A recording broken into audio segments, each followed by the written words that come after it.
there, busy professionals. I know how hectic life can get, but taking care of yourself is crucial.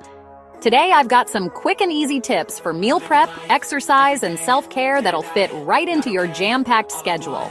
First up, meal prep. Spend just 1 hour on Sunday prepping your meals for the week. Chop veggies, cook grains, and grill some chicken. Store them in containers, and voila, you're set for the week. And don't forget easy snacks like mixed nuts or pre-cut fruits. Now, let's talk exercise. You don't need hours at the gym to stay fit.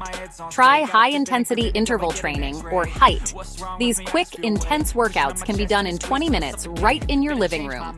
No equipment? No problem. Bodyweight exercises like squats, push-ups, and burpees are super effective.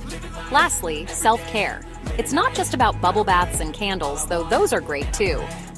Try mindfulness. Spend 5 minutes in the morning meditating or practicing deep breathing. It sets a positive tone for your day. Also, don't underestimate the power of a good night's sleep. Aim for 7, 8 hours. Create a bedtime routine, dim the lights, read a book, or listen to soothing music. And there you have it. Meal prep, exercise, and self-care hacks that won't take up too much of your time. Remember, taking care of yourself isn't a luxury. It's a necessity. You've got this. Until next time, keep crushing it out there.